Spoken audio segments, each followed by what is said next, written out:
तो स्वागत है आपका आपके अपने YouTube channel effective study point पे।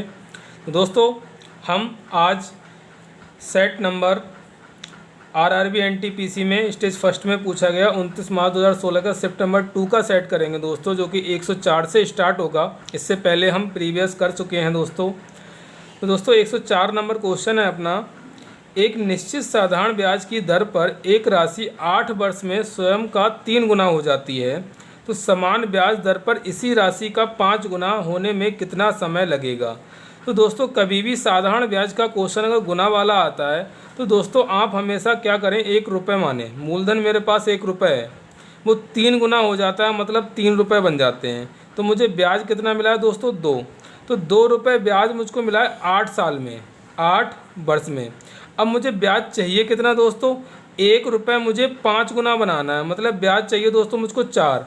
तो 2 से 4 पे कैसे पहुंचूंगा, 2 से गुणा कर दूंगा, तो इधर भी 2 से गुणा कर दूंगा। तो दोस्तों मेरा आंसर आ जाएगा 16 वर्ष। अगला सवाल है दोस्तों, यदि 16/a बराबर 1/√0.25। तो दोस्तों इसमें a का मान ज्ञात करना है। अगर मैं इसको दोस्तों सॉल्व करूंगा तो मेरे पास रूट में बाहर आ जाएगा 0.5, बराबर हो जाएगा 16/a। तो a = हो जाएगा दोस्तों 16 गुणा 0.5। तो 16 पंजे 80 और 1 अंक पहले दशमलव, तो आ जाएगा दोस्तों मेरे पास में 8। अगला क्वेश्चन है, ABC एक साझेदारी कंपनी में 12,0393 रुपये का मुनाफा अर्जित करते हैं, जिसमें ABC का अनुपात है 5:3:1 के अनुपात में बांटा जाता है। तो B को कितना हिस्सा मिलेगा।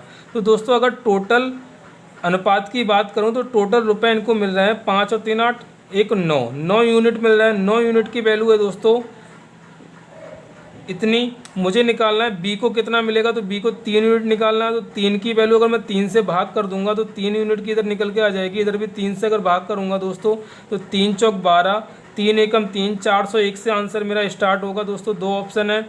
अब उसके बाद में दोस्तों मैं करूँगा इसको 4 3, हम वैसे अगर दोस्तों करते इसे तो अगर हम 1 की वैल्यू निकालते, लेकिन मैं क्या कर रहा हूँ, सीधे मुझे 3 चाहिए तो 3 की वैल्यू निकाल रहा हूँ। तो 3 से भाग करूँगा तो 3 चौक 12, 0, 3 एकम 3 और 3 तियाँ 9, 3 एकम 3, मेरा 40 131, जो कि ऑप्शन नंबर बी मेरा इस सवाल का आंसर हो जाएगा। अगला सवाल है, 2 संख्याओं का महत्तम समावर्तक 24 है। HCF है मेरे पास 24। इसका लघुत्तम समावर्तक LCM ज्ञात कौन सा हो सकता है। तो कभी भी LCM के अंदर HCF हमेशा प्रेजेंट होता है। तो मैं देखूंगा कौन सा ऐसा ऑप्शन है जो 24 से कम्प्लीटली डिवाइड है। तो मैं देखूंगा तो दोस्तों 118 में 24 से कम्प्लीटली भाग नहीं जाएगा। तो एक ही ऐसा ऑप्शन है 144, जिसमें 24 से पूर्णतः भाग चला जाएगा। तो इस तरह से मेरा LCM इसका 144 हो सकता है। अगला क्वेश्चन है, एक दुकानदार अपने सामान पर क्रय मूल्य से 25% अधिक मूल्य अंकित करता है और अंकित मूल्य पर 25% की छूट देता है। कुल लाभ या हानि प्रतिशत ज्ञात कीजिए। तो मैं क्या करूँगा, मैंने मान लिया उसका क्रय मूल्य 100 रुपये है और 25% अधिक अंकित कर रहा है, इसका मतलब 125 कर रहा है। उसके बाद इस पे अंकित मूल्य पे 25% की छूट दे रहा है। तो 25% की छूट देने का मतलब क्या हो गया, 75% में उसे बेचना।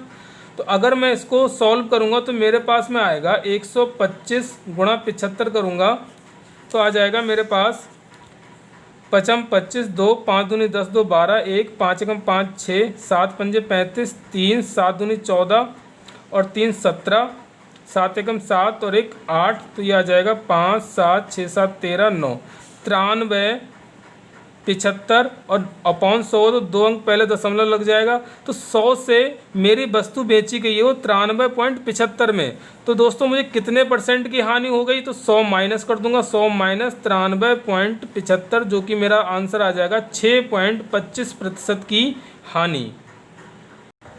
अगला क्वेश्चन है, यदि एक समांतर चतुर्भुज ABCD का क्षेत्रफल, मैं एक समांतर चतुर्भुज बनाऊंगा ABCD का क्षेत्रफल 25 वर्ग सेंटीमीटर है, तो BCD का क्षेत्रफल पूछा है तो दोस्तों किसी भी समांतर चतुर्भुज के विकर्ण उस चतुर्भुज को समान 2 भागों में बांटता है, और एक विकर्ण और कर दूंगा तो ये समान 4 भागों में बट जाएगा। तो इस तरह से अगर पूरा 25 है तो इतने भाग का क्षेत्रफल कितना हो जाएगा, 12.5 सेंटीमीटर स्क्वायर।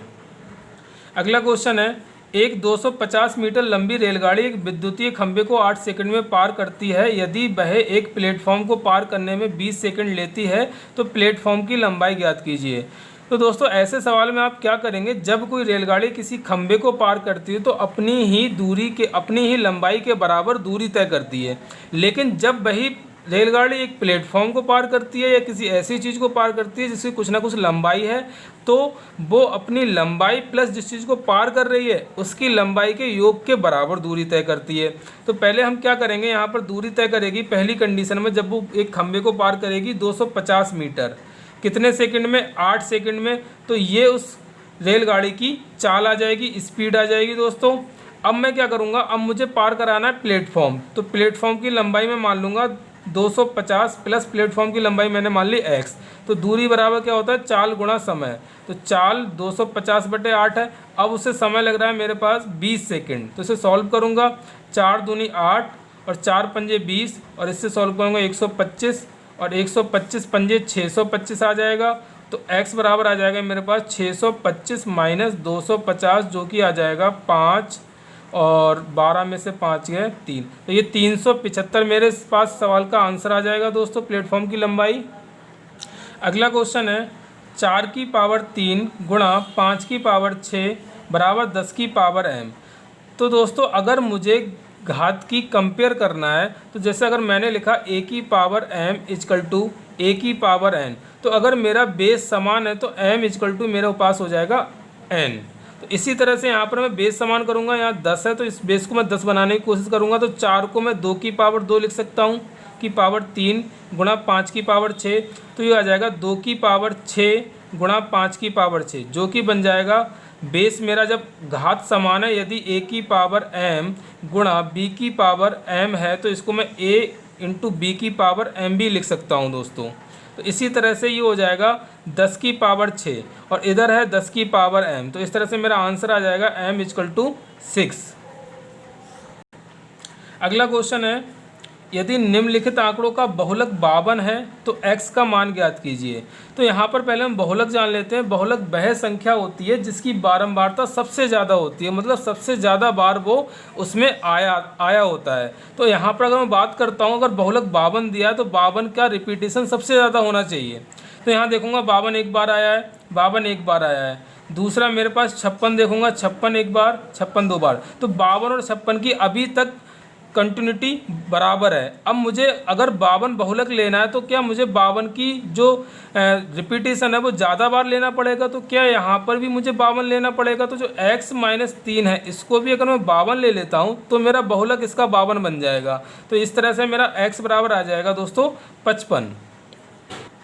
अगला क्वेश्चन है, निम्नलिखित चार्ट कक्षा के छात्रों द्वारा खेले गए खेलों को दर्शाता है। यदि 165 छात्र डी खेल खेलते हैं तो विद्यालय में छात्रों की कुल संख्या ज्ञात कीजिए।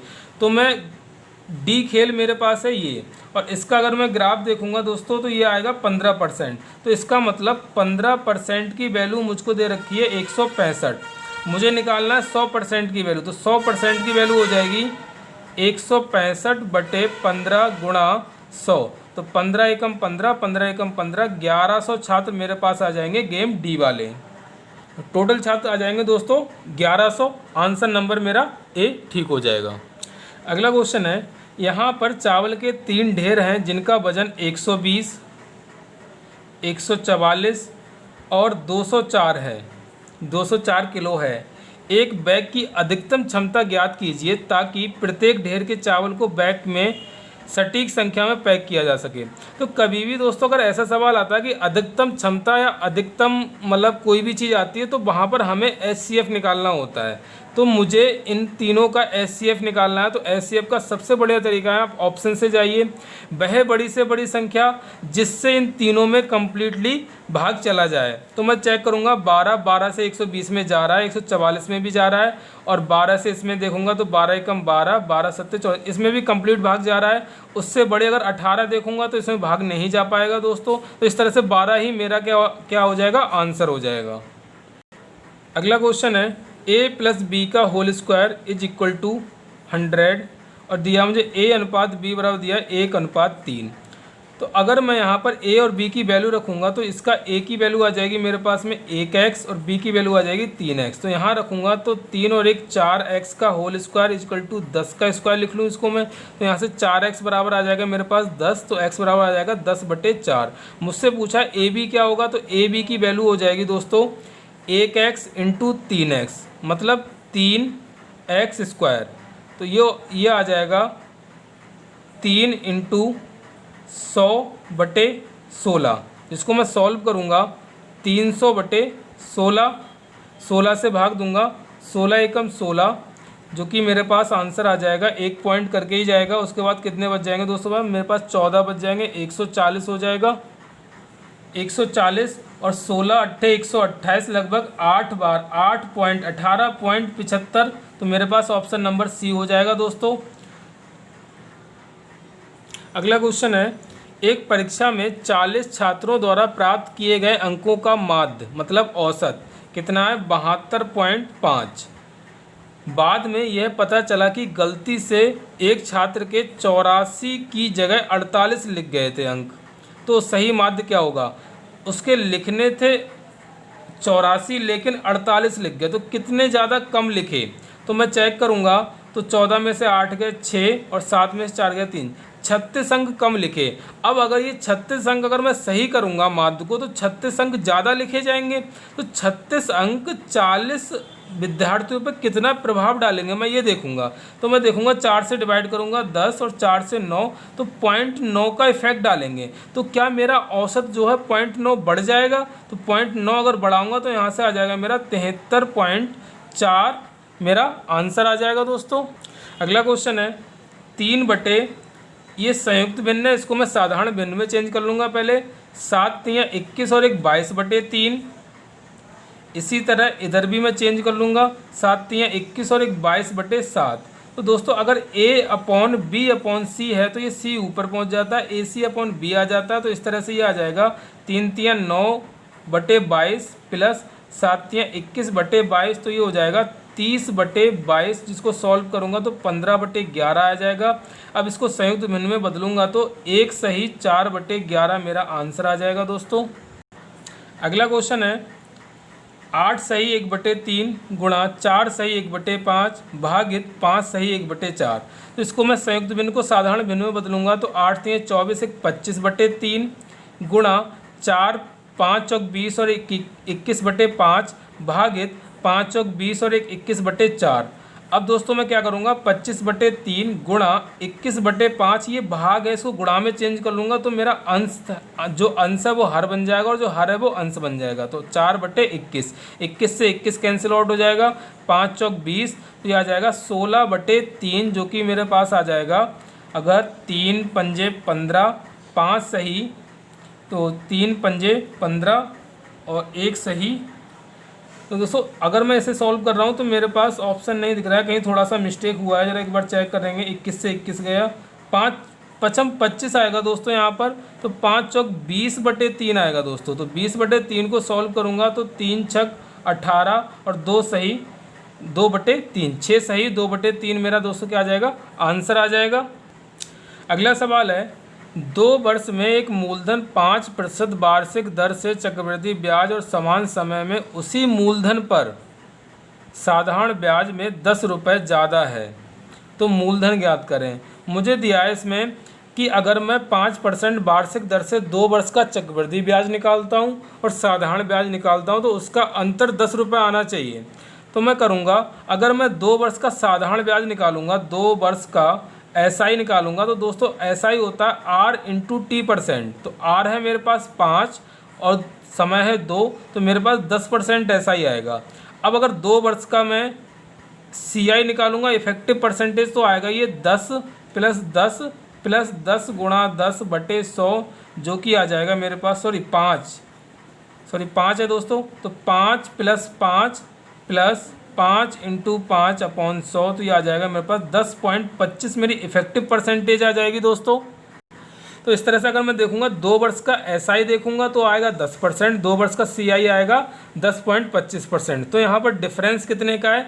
0.25% का है दोस्तों, लेकिन सवाल के अकॉर्डिंग 10 रुपये का है।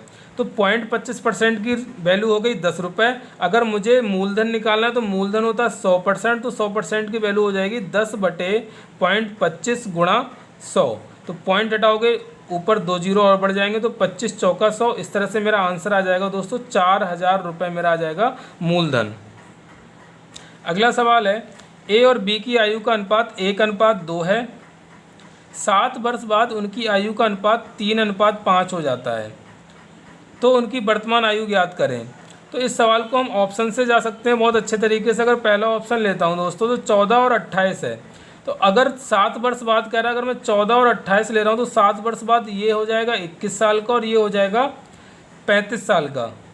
तो अगर इनका अनुपात देखता हूं तो 7 × 3 = 21, 7 × 5 = 35 जो कि 3:5 आ रहा है मेरा। तो पहला ऑप्शन सही हो जाएगा। बाकी हम रेशियो मेथड से भी कर सकते हैं, जो कि मैं कभी डिस्कस कर दूंगा दोस्तों, यहाँ ज़रूरत नहीं है करने की। अगला क्वेश्चन है 22 सेंटीमीटर की परिधि वाले एक वृत्ताकार क्षेत्र का क्षेत्रफल ज्ञात कीजिए। अगर दोस्तों एक वृत्त है जिसकी त्रिज्या r है तो इसकी परिधि होती है 2πr और क्षेत्रफल होता है πr²। तो परिधि मुझे दी है 2πr = दिया है 22 सेंटीमीटर। तो पाई की वैल्यू मैं पुट करूँगा यहाँ पर 22/7 × r = 22। तो 22 से 22 कैंसिल आउट हो गया, तो r बराबर आ गया मेरे पास 7/2। अब मैं क्या करूँगा, अब मैं क्षेत्रफल निकालूंगा। तो क्षेत्रफल होता है πr²। तो हो जाएगा मेरे पास में 22/7 × 7/2 × 7/2। तो 7 से 7 गया, 2 से ये 11 गया, तो आ गया 77/2। जिसको सॉल्व करूंगा 2 × 3 = 6, 17, 2 × 8 = 16 और 2 × 5 = 10, 38.5 जो कि ऑप्शन नंबर डी मेरा आंसर हो जाएगा दोस्तों। अगला क्वेश्चन है यदि 50 आदमी एक काम को 20 दिनों में समाप्त करते हैं तो 18 आदमी द्वारा इसी काम को समाप्त करने में कितने दिन लगेंगे। तो दोस्तों हम M1 D1 से करेंगे इस सवाल को, M2 D2। तो 50 आदमी एक काम को कर रहे हैं 20 दिनों में, मुझे काम करवाना है 18 आदमी द्वारा, कितने दिन लगेंगे मैं, तो x लगेंगे। तो x बराबर आ जाएगा 50 × 20/18। तो आ जाएगा, इसको मैं सॉल्व करूँगा 2 से 9, 2 से 10 बार, तो आ जाएगा 500/9। इसको सॉल्व करूँगा तो 9 × 5 = 45, फिर 5 बचा, 9 × 5 = 45, तो 5 × 55 सही 5/9 दिनों में वो काम समाप्त होगा। अगला क्वेश्चन है a⁴ गुणा a⁻⁻4 भागित a⁻3। यहाँ भी वही करूँगा a⁻6 गुणा, पावर अगर माइनस में है दोस्तों तो नीचे जाकर के वो प्लस में हो जाती है, और भाग को मैं गुणा में चेंज करूँगा तो ये भी नीचे चला जाएगा। तो ये 3 बार जाएगा, यहाँ 3 पावर बचेगी, तो ऊपर बचा a⁻3, नीचे बचा a⁻4। तो इसे मैं घटाऊंगा तो a⁻3 - 4 जो कि आएगा a⁻−1, जिसको मैं सॉल्व कर लूँगा 1/a। आंसर नंबर मेरा सी हो जाएगा दोस्तों। अगला सवाल है दोस्तों 40 विद्यार्थियों की कक्षा में 24 विद्यार्थी खो खो खेलते हैं और 20 विद्यार्थी कबड्डी। तो मैं वेन डायग्राम बनाऊंगा खो खो का और कबड्डी का। तो कबड्डी खेलते हैं मेरे पास 20 विद्यार्थी और 24 खेलते हैं खो खो। फिर मुझसे कह रहा है 38 विद्यार्थी कोई भी खेल खेल सकते हैं, मतलब उनमें कोई क्लियर नहीं कौन क्या खेलता है, बस कुछ ना कुछ खेलते हैं, एक ना एक कोई खेल खेलते हैं। तो मुझसे पूछा है पहला सवाल कितने विद्यार्थी दोनों खेल खेलते हैं। तो मैं क्या करूँगा, टोटल विद्यार्थी जो खेल खेलने वाले हैं वो 24 + 20 मतलब 4 और 44 हैं।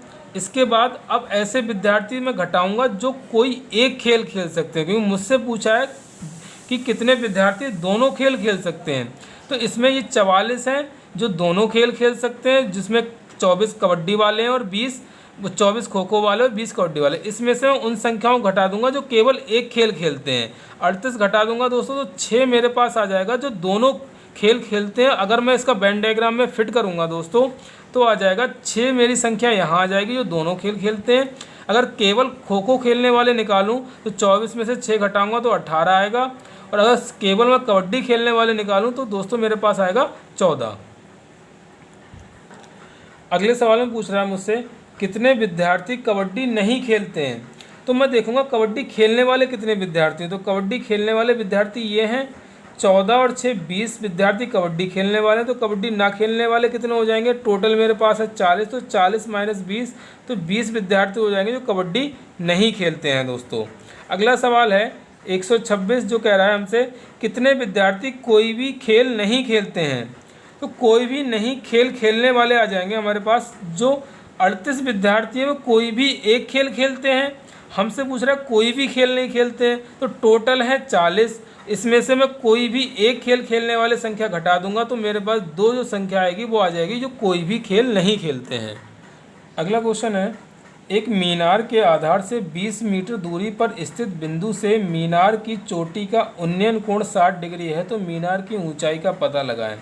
एक मीनार है, इससे 20 मीटर की दूरी पर कोई एक बिंदु है जिससे मीनार की चोटी का उन्नयन कोण है 60 डिग्री। तो मुझसे पूछा है मीनार की ऊंचाई कितनी होगी, ये दूरी पूछी हुई मुझसे। तो दोस्तों अब मैं यहाँ पर एक चीज़ बताने वाला हूँ आपको कि अगर आपको इस तरह से राइट एंगल ट्रायंगल दिया है और ये 60 डिग्री दिया है, ये 90 होगा तो ये 30 होगा। तो इसमें रेशियो होता है दोस्तों, 30 के सामने भुजा 1 होती है, 60 के सामने √3 होती है और 90 के सामने 2 होती है। इस रेशियो में ये भुजाएं होती हैं। तो यहाँ 30 के सामने अगर 1 है तो 1 की वैल्यू 20 है, तो 60 के सामने क्या √3 होगी, मतलब 20 √3 होगी। तो ये मीनार की ऊंचाई आ जाएगी 20 √3। इसको सॉल्व कर लूँगा मैं तो 20 गुणा 1.73, तो इसको सॉल्व करूँगा 3 दूनी 6, 7 दूनी 14, 3 एकम 3, 2 एकम 2 और 1 3। तो एक अंक पहले दशमलव, तो 34.6 मीटर मेरे मीनार की ऊंचाई आ जाएगी दोस्तों। तो इस तरह से मेरा आंसर हो जाएगा बी नंबर। अब मैं चलता हूँ अगले क्वेश्चन पे। एक सीढ़ी एक इमारत के सहारे खड़ी है। एक इमारत मैंने बना ली, इस पर एक सीढ़ी खड़ी हुई है जो कि इमारत से 6 मीटर दूर है, 6 मीटर दूर है। सीढ़ी इमारत पर 14 मीटर ऊंचाई तक पहुंचती है, मतलब इमारत पर 14 मीटर ऊंचाई तक पहुंचती है। ये दूरी कितनी है, 14 है। तो मुझसे पूछा है सीढ़ी की लंबाई ज्ञात कीजिए, तो ये पूछा है। तो पाइथागोरस प्रमेय लगा दूंगा तो इसकी लंबाई हो जाएगी दोस्तों मेरे पास में √6 का स्क्वायर 36 और 196 का वो 14 का स्क्वायर हो जाएगा 196। तो मेरे पास आ जाएगा ये 6 और 6 12, 1 9 और 3 12 और 1 13 232 आ जाएगा। अब मैं क्या करूँगा, इसमें अगर मैं 4 से डिवाइड करता हूँ तो 4 एकम 4 पंजे 20, 3 बचा, 4 अट्ठे 32 और 4 का 2 रूट बाहर आ जाएगा, तो 2√58 मेरे पास क्या आ जाएगा, सीढ़ी की लंबाई, ऑप्शन नंबर बी। अगला क्वेश्चन है एक रेलगाड़ी 160 किलोमीटर प्रति घंटा की गति से चल रही है और इसकी लंबाई 180 मीटर है। तो रेलगाड़ी द्वारा खंभे को पार करने में लगने वाला समय ज्ञात कीजिए। तो दोस्तों समय बराबर होता है दूरी बटे चाल। तो यहाँ पर मेरे पास दूरी वो 180 मीटर तय करेगी, चाल है मेरे पास 160 मीटर, किलोमीटर प्रति घंटा है, इसको मीटर प्रति सेकंड में चेंज कर लूँगा। मैं 5/18 से गुणा करूँगा तो ये 18 ऊपर चला जाएगा दोस्तों। तो ये आ जाएगा 0 से 0 कैंसिल आउट हो जाएगा, 18 गुणा 18 बटे 16 गुणा 5। तो 2 अट्ठे 16, 2 नेम 18, 2 चौक 8, 2 नेम 18। तो मेरे पास आ जाएगा 81/20। तो अगर मैं 2 से डिवाइड करूँगा तो मेरे पास आएगा 2 चौक 8, 4 से आंसर स्टार्ट होना चाहिए। एक ही ऑप्शन है दोस्तों मेरे पास में ए। अगला क्वेश्चन है ए 3480 रुपए की साइकिल बेचकर 20% का लाभ कमाता है, क्रय मूल्य ज्ञात करें। 20% का लाभ कमाता है, मतलब अगर 100 रुपये की चीज़ है तो 20% का लाभ मतलब 120 में बेची है वो। तो इसी तरह से एक 20% का लाभ का मतलब है उसने 120% में वो वस्तु बेची है। मुझे 100% की वैल्यू निकालनी है, क्रय मूल्य 100% होता है दोस्तों। तो 3480/120 गुणा 100, तो 0 से 0 गया, 12 दूनी 24 और 12 निम्मा 108, 2900 से स्टार्ट होना चाहिए। ऑप्शन नंबर बी मेरा आंसर हो जाएगा दोस्तों। अगला क्वेश्चन है दोस्तों ए एक काम को 40 दिन में समाप्त करता है, बी वही काम 30 दिन में समाप्त करता है, दोनों मिलकर उस काम को कितने दिन में समाप्त करेंगे। तो दोस्तों अगर मैं इसका टोटल काम निकालूंगा 120 आ जाएगा। अगर इसकी कैपेसिटी निकालेंगे तो 3 4 आ जाएगी। तो दोनों मिलके समाप्त करेंगे 120/7 तो इसको सॉल्व करूँगा। 7 एकम 7 और 7 एकम 7, 5 बचा, 7 7 49, तो 1 सही 17 सही 1/7 मेरा आंसर आ जाएगा दोस्तों।